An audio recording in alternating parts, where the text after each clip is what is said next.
Rusty Gaylerd, welcome to the Human Capital Innovations Podcast. Thanks, John. Super happy to be here with you today.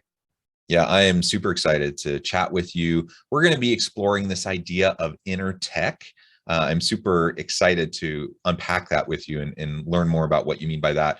And this idea of breaking the code from your book, and you're going to dissect that for us as well. Ultimately, all of this is to unlock our personal and leadership potential and how we interact in our personal lives, at home, in our communities, and of course at work, and interact effectively with those around us. As we get started, I wanted to share Rusty's bio with everybody. Former worldwide director of finance at Apple, Rusty Gaylerd left his 25-year corporate career to help other successful leaders escape the A trap. As an executive coach, corporate trainer, and sought-after speaker, Rusty helps high achievers experience more freedom and take their success to the next level. The best-selling author of Breaking the Code, Rusty has over a decade of personal and professional development experience and plenty of life lessons. He was certified as a coach in 2018, and he lives in Silicon Valley with his wife and teenage son. Beautiful background. Anything else you would like to share with listeners before we dive on into the conversation? Let's go. I'm ready to dig in. Okay, excellent. So let's start with this idea of InnerTech. You, in your book, you use technology as a metaphor for achieving goals, and this idea of InnerTech is interlaced. What does that mean, and how do we leverage that kind of a concept in upgrading our efforts in achieving our goals? InnerTech is exactly, I use it as a metaphor. So if you think about technology, think about your phone that you use on a daily basis. You've got the hardware, you've got the device itself, then you have an operating system, whether it's Android or iOS, and then you've got applications. The only reason you have a phone, the only real purpose, the only value you get from it is the apps, right? You want to be able to make phone calls, you want a calendar, you want to be able to browse Facebook, whatever it is, you use the apps on your phone. So you think about that and think about the parallel in your own life. You've got the hardware, which is you are the hardware. You've got an operating system, which is your beliefs and assumptions about the world and the way the world works. And then you have apps, which is your experience of the world. It's the job that you have. It's the family. It's the relationships. It's your personal well-being and health. You can think of all of those things as apps. Those are the reasons that you find enjoyment in life. It's all of those things. It's your relationship, your health, your work, and so on. Most of us then think about when we want to upgrade, what do? Well, we say, oh, well, I want a new app. I want a new job. I want to earn more money. I want a better and deeper and more intimate relationship. But the way we go about that is we go looking for a different app. But sometimes the apps we're looking for are not compatible with the operating system. So the point of this analogy is to say, hey, it's great, and you should absolutely design the kind of apps that you want and pick those.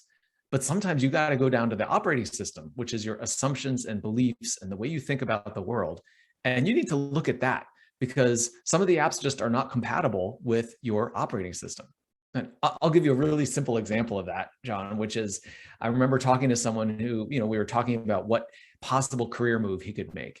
And he said, well, I'm naturally cynical. And I thought that was so interesting. And, my first reaction to that is, that's a choice, right? But it's, he just assumed this is a feature of my operating system and it's who I am.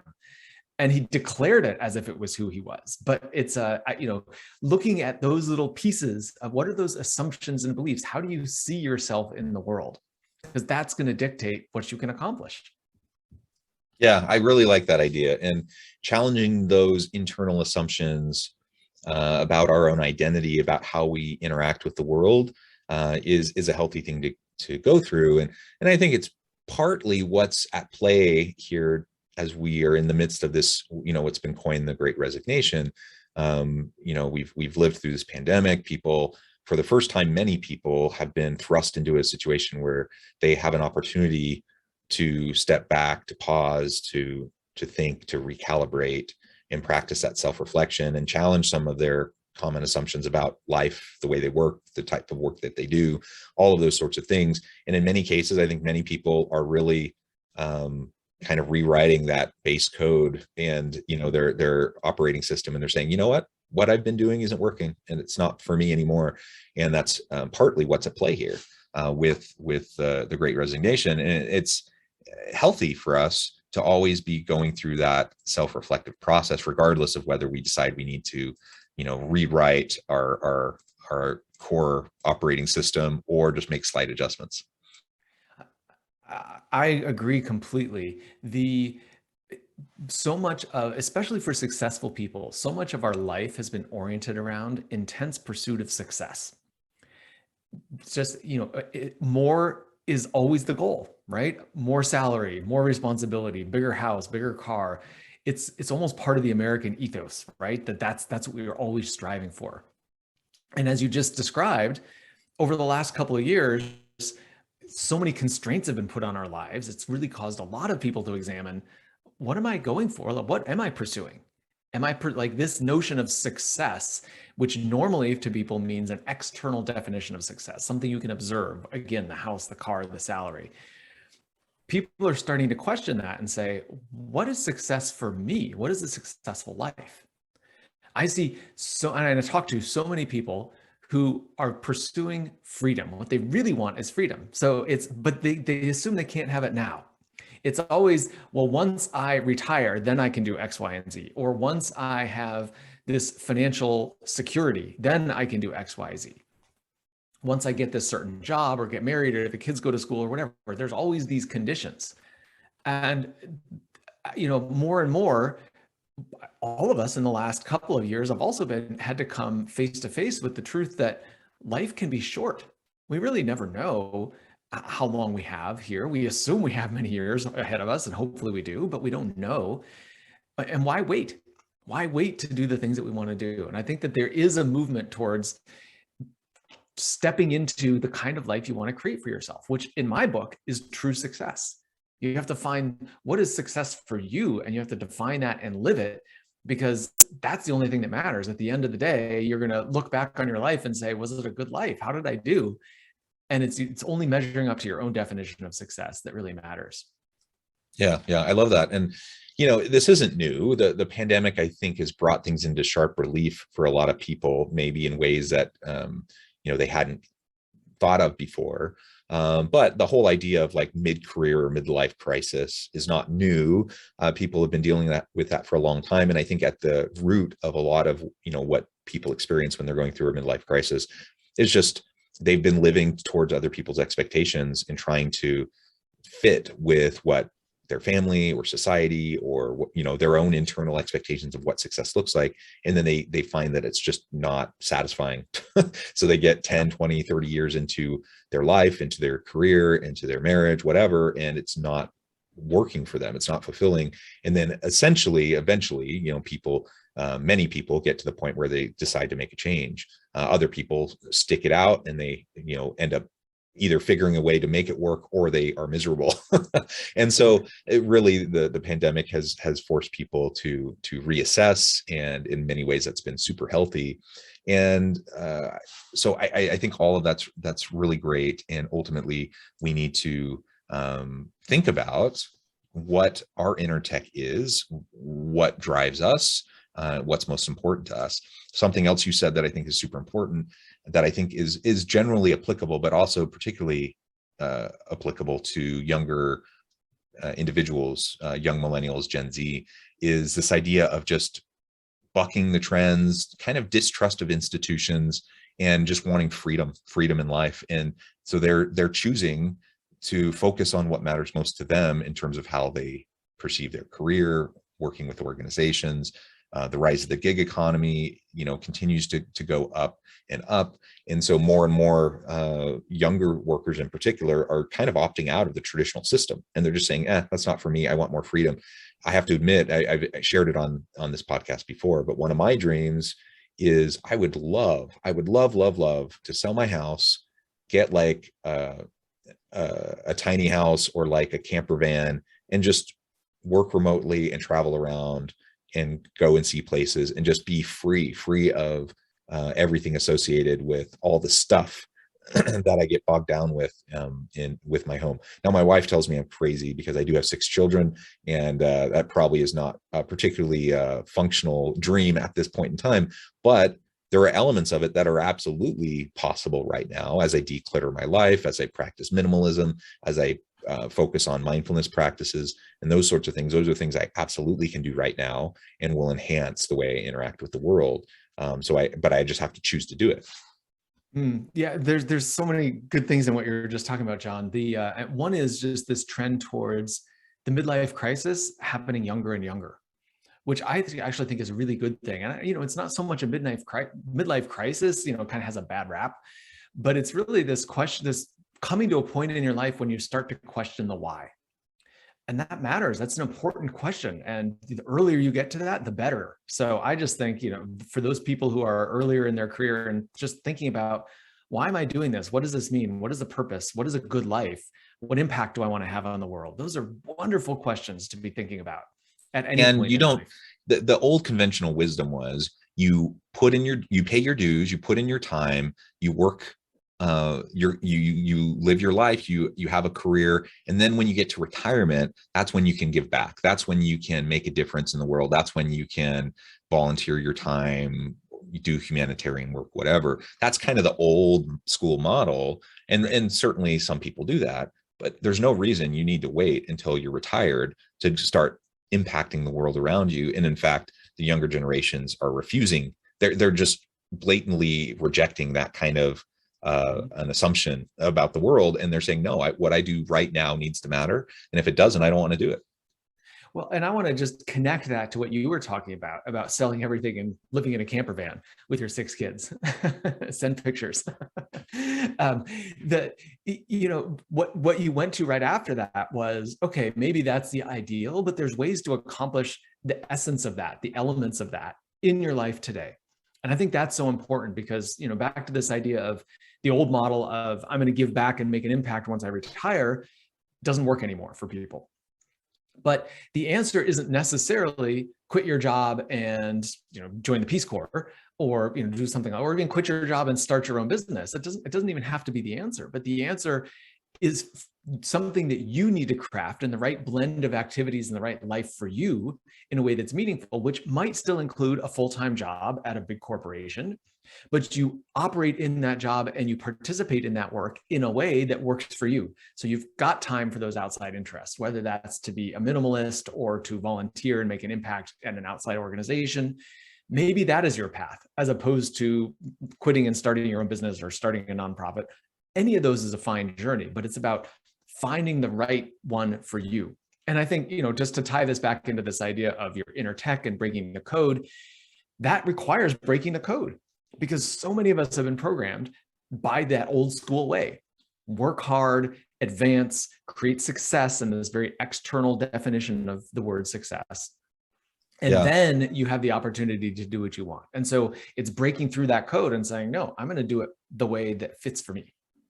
Yeah, absolutely. So actually, that's the next question I want to ask. Can you describe that acronym CODE?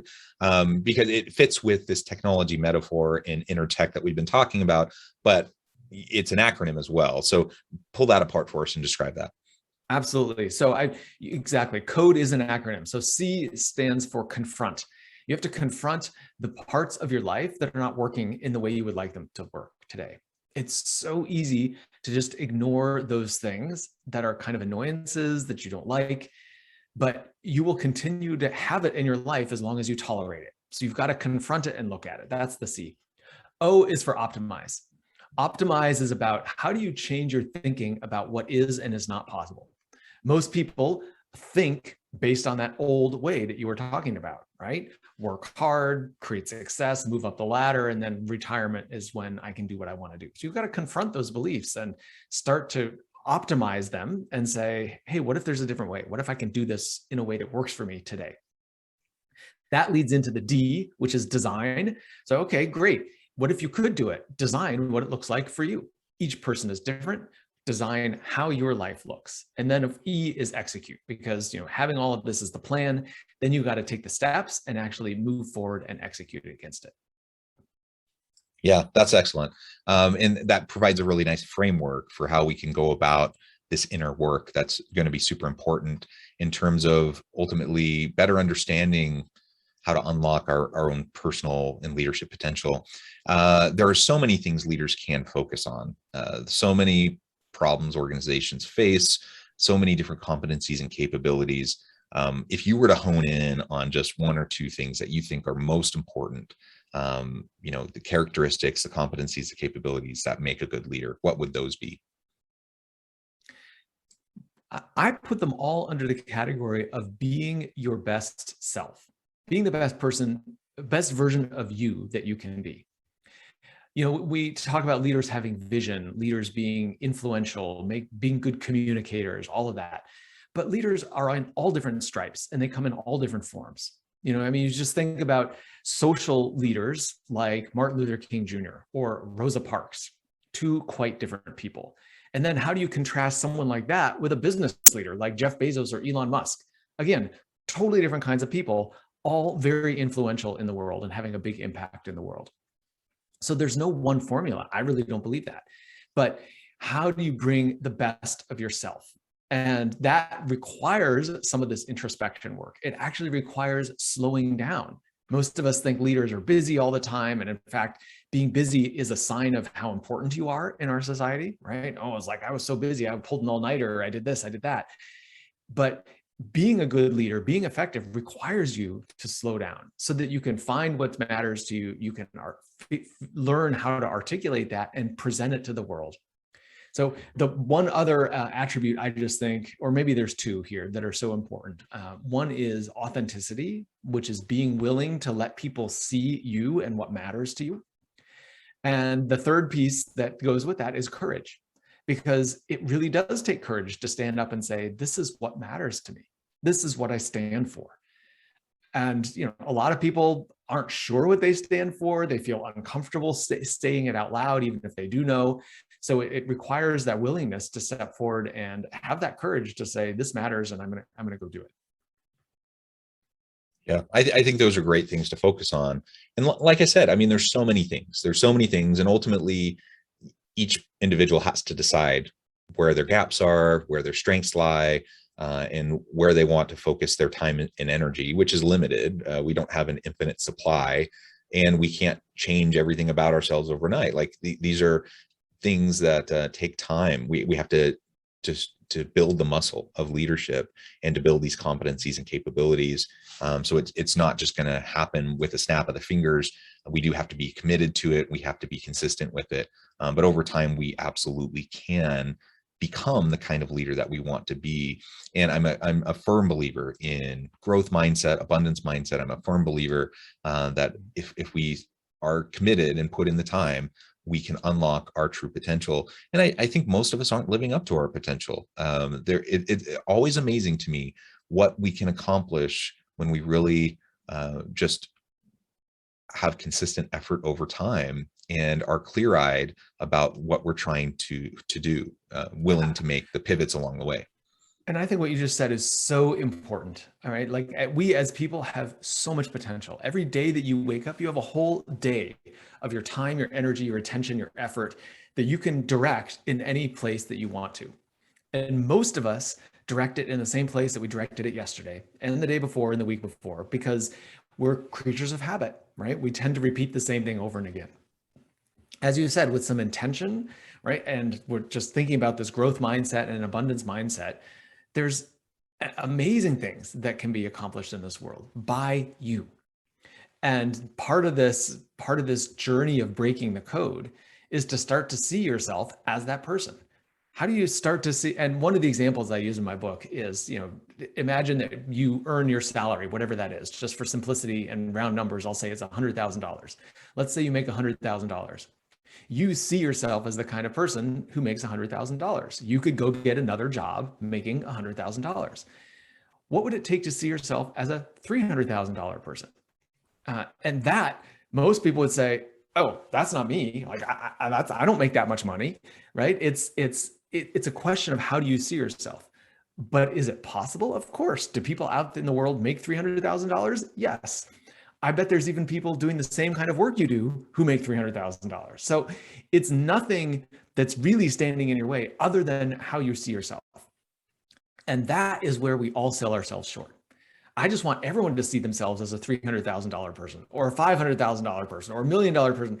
I'm using dollars because it's an easy example, but think about translate that into abundance and wealth in the world in all the ways that matter to you, in terms of relationships, in terms of impact, in terms of parenting, any of those areas, right? Think about what would it look like in your life to have multiples of the level of satisfaction and impact and fulfillment that you have today. And get creative about that, get curious about it, because it's possible. The only thing standing in your way is your imagination and your willingness, your courage to step forward and go take action to make it happen. Yeah, and we all have limiting beliefs that are built upon our upbringing, our background, our failures. You know, the things that we've lived, they impact the way we view the world and frame the world. And in many cases, those are limiting beliefs that ultimately we have to cast away.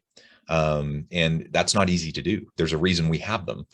In many cases, they're defense mechanisms. In many cases, it's the result of childhood trauma or trauma earlier in our lives. Those aren't easy things to overcome, but they are overcomable. And ultimately, you know, recognizing that we are within a particular context, and you and I have privilege that other people don't have. And, you know, some people are very disadvantaged. Other people have different types of privileges. We have to recognize the context matters, but we also need to recognize within the context that we have, we can start to abandon some of those limiting beliefs, and we can take responsibility for our life, and we can make it what we want it to be. Now, does that mean that someone who grew up in the projects, inner city, with all these disadvantages, that they had the same opportunities as Bezos or Elon Musk? And no, I mean, clearly they're in different worlds and they had different contexts, but through perseverance, resilience, and grit, and through jettisoning those limiting beliefs, can they still have a very fulfilling, successful, enriching life? Absolutely. Everyone can. I'm a true believer of that, if we can get past those limiting beliefs. And I just want to add one piece to that. And I was actually in a conversation yesterday talking about someone who's built and grown multiple successful businesses. And the one he's doing now, he said, you know, it feels so easy because what I'm doing is totally in line with what I believe in. And I'm taking a stand for what I believe in. When people are encouraging me to cut corners, oh, it would be more efficient to do this, or this is the way everyone else is doing it. He says, no, that's not what I'm doing, because this is what matters. And by standing in his principles, by being his best self, by being true to himself, other people are attracted to that. And they say, oh, this guy's doing something different. And they want to work with him. And they come to him and they say, oh, this thing that initially I thought was a pain in the neck because you're doing it differently than everybody else, I understand why you're doing that. And I respect it. And I want to support you in it. So he's finding that opportunities show up, people, resources show up in his life because he is standing for what he believes in. And this is back to this idea of breaking the code. This is not about trying to measure up to someone else's version of success. This is finding your version of success. And when you do that, as you said, context matters, but when you're really true to yourself, you do often find that it's not nearly as hard as you thought, and people show up to help you along the way. And we all need help. And we all need to surround ourselves with people who are better, smarter, more capable than us. That's the surefire way to success, is to just build our networks and build meaningful, authentic relationships, seek help, build your personal board of directors, and try. And it's okay. You know, failure is only failure if you don't learn from it and move on. Right. And so just learn, grow, and over time we can truly lean into our best selves. Well, Rusty, it has just been a pleasure. I know at the time I need to let you go here in just a minute, but before we close, I wanted to give you a chance to share with listeners how they can get connected with you, find out more about your work, your team, and then give us a final word on the topic for today. Yeah. So the best way to get in touch with me is check out my website at rustygaylerd.com. And it's RustyGaillard.com. You can also find me on LinkedIn. That's my name, Rusty Gaylerd. Go connect with me there. I'm pretty active and love to meet new people and connect with them. So those are the best ways to reach me. You can also check out my book is Breaking the Code. So it's on Amazon and on Audible. So if you go to either of those places, I encourage you to search for Breaking the Code Rusty, because there are a number of books with the same title. So if you put Breaking the Code Rusty, it'll be easier to find it that way. Perfect. Thank you, Rusty. It's been a pleasure. I encourage listeners to reach out, get connected, find out more about what Rusty can do for you. Check out the book. And as always, I hope everyone can stay healthy and safe, that you can find meaning and purpose at work each and every day. And I hope you all have a great week.